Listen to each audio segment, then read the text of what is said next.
Hi, everybody. Welcome to another Chats with Chaudhry. I hope you're safe and well. Today, I'm delighted to be joined by Natasha Milic Frayling, who is CEO of Intact Digital Limited. And today, we're going to be talking about compliance with good laboratory practices, more precisely with the GLP principle for computerized systems. So it all sounds very, very technical there. But before we start talking about that, Natasha, how are you? I'm very well. Thank you very much, Rizwan. Well, it's lovely to meet you. I hope it's sunny where you are, because it's a bit cloudy and miserable here in Surrey today. Well, the Cambridge is not any better, I'm sorry to say. All right. Okay, so we're going to be talking about, obviously, compliance with good laboratory practices. But before we start talking about that, perhaps you could tell people a little bit about Intact Digital and also your background. Yes, certainly, yes.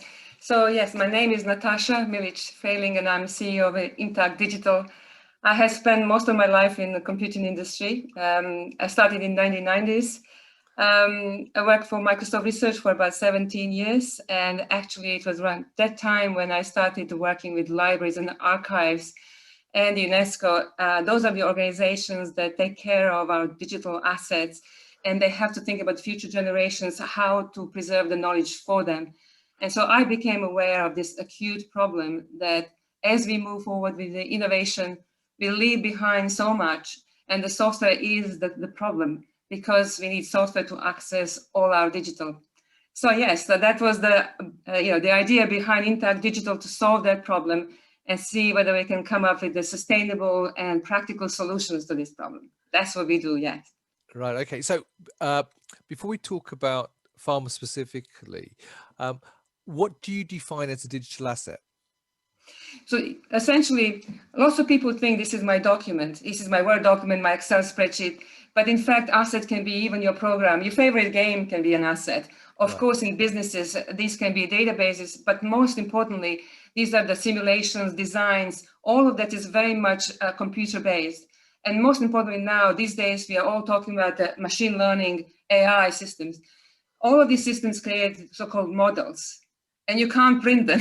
These models are actually computational. So in the future, if you need to look at something that you concluded from an experiment or use an AI model, then you need to basically have an environment in which you can reproduce that. And that's what we call asset. Asset is anything, the document, the media, the computational models, programs, all of that. Right. Okay. So let's talk about pharma, because obviously, if you're looking at accessing assets in the future, does pharma have a similar problem to other industries? Well, to be honest, with pharma, I was very impressed, because in pharma, because they have such an important role in innovation and basically protecting our health, their research is extremely important. So they're very careful about storing their data. And when it comes to software, they're very, very careful about how they deploy the software. I mean, maybe that also is another kind of critical industry, but in pharma, it is extremely well regulated. So when the software is deployed, it is done very, very carefully.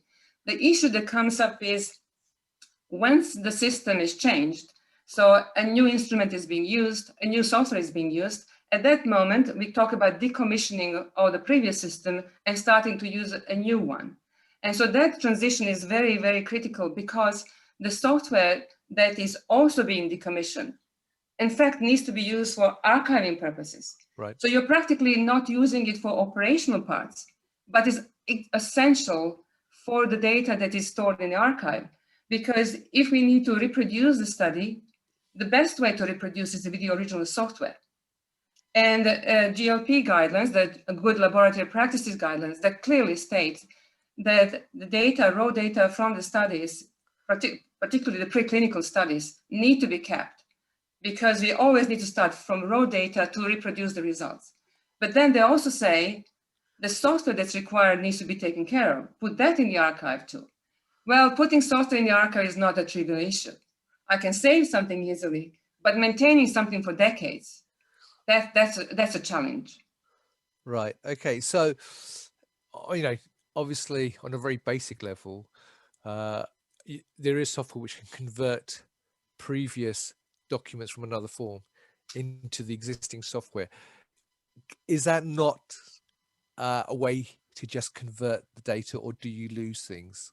when you do that? Well, you're right. It's essentially, the problem we are talking about existed since the beginning of digital. It's just people have not felt the risk at this point in time. We are feeling the risks more and more because we are accumulating more data, and we are seeing how critical that becomes for our future and for innovation in general.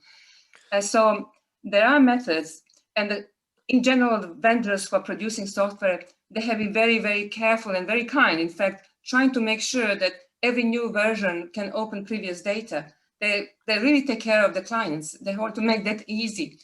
However, the problem starts when somebody decides not to use that product anymore.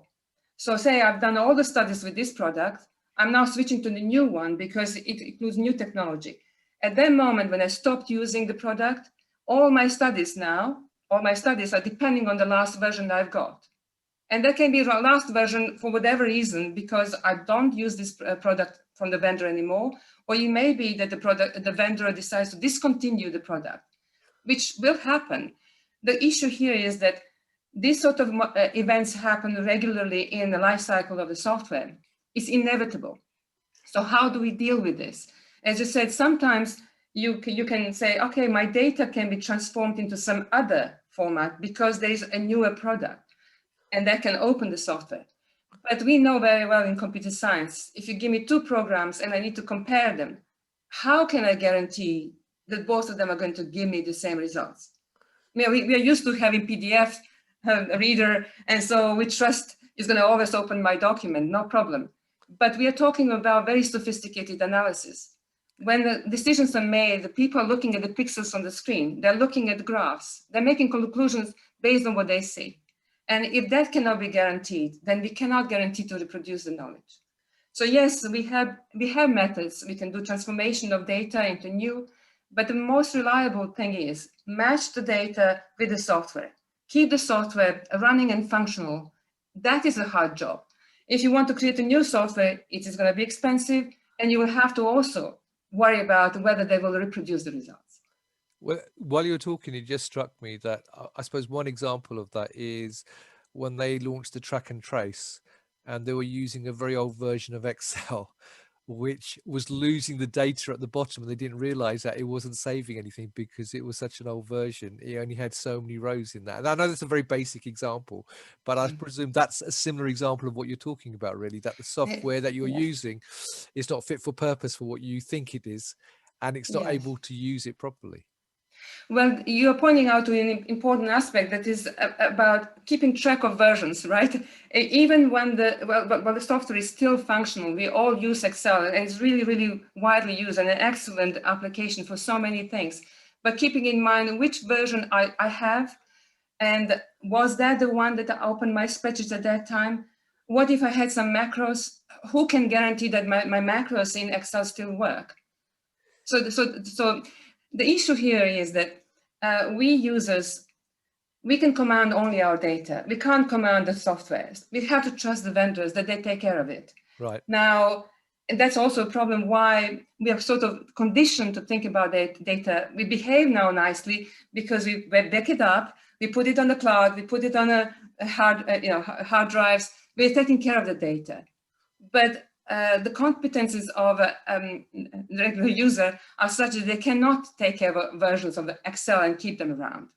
So fundamentally, what we are trying to do with Intact Digital, first, raise the awareness, make sure that you always know where your software is. You have your data, where is your software? Otherwise, it's not going to be good news. In 2 decades from now, or maybe even five years from now, you will not be able to use the data. Right. So what is your approach then as a business, and how would you how has it been dealt with up to now? Well, I can use the bioanalysis example kind of to illustrate the motivation behind. So the typical situation now in a lab, first of all, as I said, the validation of software happens at the deployment time. And normally there's a PC, dedicated PC that runs the software. In operational mode, that works really perfectly because the PC is connected with the instruments, the data comes in, is processed, and everything works fine. At the time of decommissioning, that software needs to continue to be used because the GLP audits require reproduction of studies. So even though everything else is decommissioned, the software still stays. And now this box, this PC, is now the only place I can now reproduce my data, because that PC is not anymore up to date. It may run your old operating system that is not supported anymore, which means that when the operating system is not supported, means the security risks. Not supported means that there are no updates anymore. And for example, we had XP. XP operating system was released in 2000.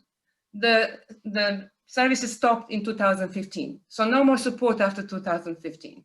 All of those studies can be now reproduced only on this single PC, which is isolated. I have to bring the data to it. And then if I reproduce the study, only people who are around me can look at the screen, can actually see things. Right. So I can just imagine how all these look like. People's, looking over the screen just to see whether everything is okay. So for security and then hardware that is used, hardware may become obsolete itself, may not work anymore. So new installations need to be created. So what we do, we say, okay, we have to deal with the hardware issue. Let's remove that dependency. And then we have to deal with the security. So we create virtual machines that basically recreate the environment, the installation environment, and put the software in a virtual machine. Right. That is really the full stack, from the operating system to all the bits and pieces that need to provide support the workflow. Now, these virtual machines are then secure, and we provide remote access to these virtual machines. So that both of these are illustration of how we use the latest, greatest computing technologies to solve the problem. Virtualization is one, and secure virtual desktop is the other.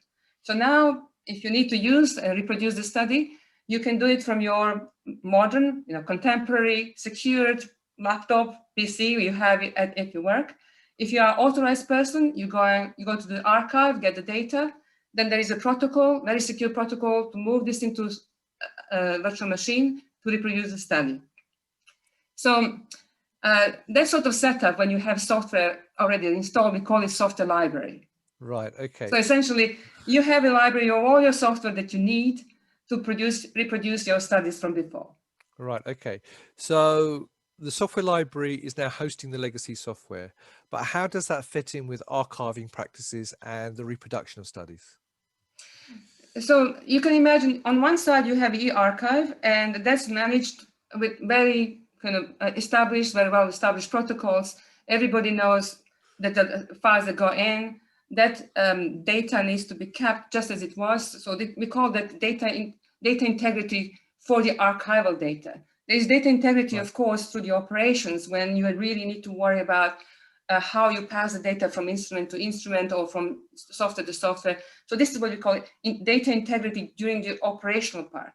Once the data ends up in the archive, what we need to make sure that nothing changes. So often the data may be encrypted for the protection, but the checksums, making sure that no bits get lost during the transfer or copying of data, that checksum of data needs to be always verifiable, so we know nothing got altered. So the archive, everything stays as normally is done now. Now imagine next to that you have archive for your software. As I mentioned, GLP regulations and guidelines have your software run. So we basically match the archives with the software, and software practically is now there for reading purposes.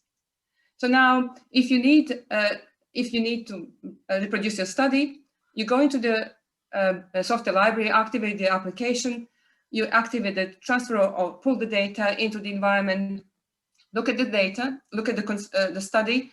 Once everything is done, you can delete the copy from the software library, so you never leave anything outside your archive. It is really, truly for the use for the period of time that you need to reproduce a study.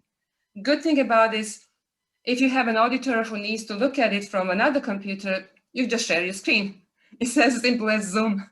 So in a way, lots of people can participate, comment, view. I'm mentioning the audit because this is a regulatory requirement, and this is a solution for that. But it is also the same approach for sharing knowledge, looking back, as I mentioned before, if you need to reproduce because you want to learn from the past.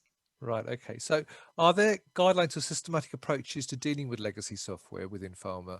Because I know, as you mentioned, pharma organizations are regularly decommissioning their systems and their software. So normally the practice goes after the decommissioning, and the people we spoke to, basically they said there's so many different types of software, and each of them feels like another battle, right? What do I do with this particular one? Is it a database? Is it a standalone? And so there are no systematic practices. What we are trying to do with the software library, essentially bring in a concept so that people understand that this is, you can have all your software. Don't call it software archive, because actually these are all working software and you can use it for all different purposes. But what we would suggest as a principle and systematic way to essentially, every time an important software is deployed and you know you're going to be using for studies, make sure you have a copy of it in the software library and do it at the time when you're doing deployment. Because at that point, you're evaluating the software for operational use anyway. And it's a very, very good moment to discuss with the vendor, how can that be used beyond? So how does this version be used if I don't buy another version, or if there is no other version, or if the software is discontinued? Because there are lots of issues. That's why Intact Digital spent some time thinking about all of these issues and how to solve them. At that point in time, you will create a software copy that will be independent from the operation and serving the archiving purpose. Yeah. Right. So we basically say we will develop practices as we work with organizations. We hope that soon we will have something that people can agree that this is a systematic approach. It will vary from software to software because the requirements for installations are different, but in principle, the approach is the same. Right. Well, I know, obviously, when you launched the business, you were looking at lots of different industries, but having been at EBF last year, you had clients from pharma come in and approach you and talk to you about this. So pharma is a market then you feel is an area where there has been a lot of interest in this particular archiving solution, if you like. We were, I said, very, very pleased. We were consulted about a couple of years ago in 2018. We were approached because we work in this area of digital preservation and particularly the software. And last year, we participated in EBF, and one of the pharma companies, in fact, spoke about the pilot project we were doing at that time for virtualizing software. Now, this year, we also presented a poster where we describe the method in detail and explain in detail how we conduct validation of software, which is absolutely critical, that is decommissioned.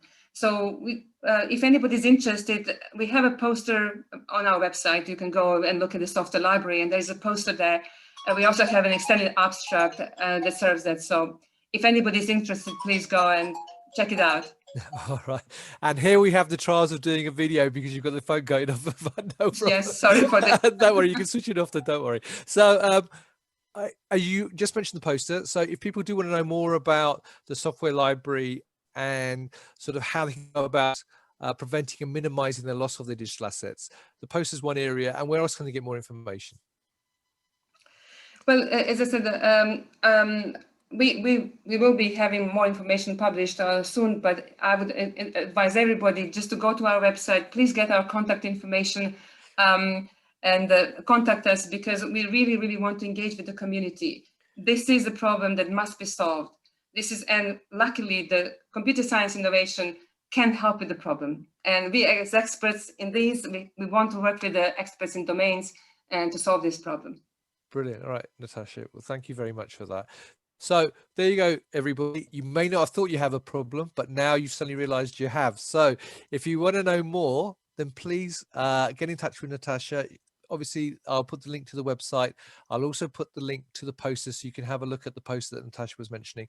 And also you can message Natasha directly, but she's on LinkedIn and she will be tagged on this video. So you can contact her directly. Or If you agree or disagree or have any questions, you can put them in the comment section below the video as well. So Natasha, all that's left for me to say is thank you very much for taking time up for talking to me today. It's an interesting topic, and I'm sure a lot of people haven't been really thinking about software. They obviously think about archiving data, but software is a slightly different thing. Well, it's a very different thing. And you only have to think of the amount of different, even going back to word perfect. I'm old enough to remember word perfect and things like that. Yeah, how, software does become obsolete, and companies do go bust as well or go out of business. So, you just never know, and you still need to have access to that data. So it's a very interesting topic. Thank you very much for sharing that. I hope you found that useful. Thank you. And so everybody, if you want to know more, as I say, please contact Natasha, check the web link, and all the stuff when he says, Natasha, as always, thank you very much for taking time out to speak to me. It's been much appreciated. My pleasure. And thank you all for watching. And as always, to everybody, until next time, stay well and stay safe. Bye-bye.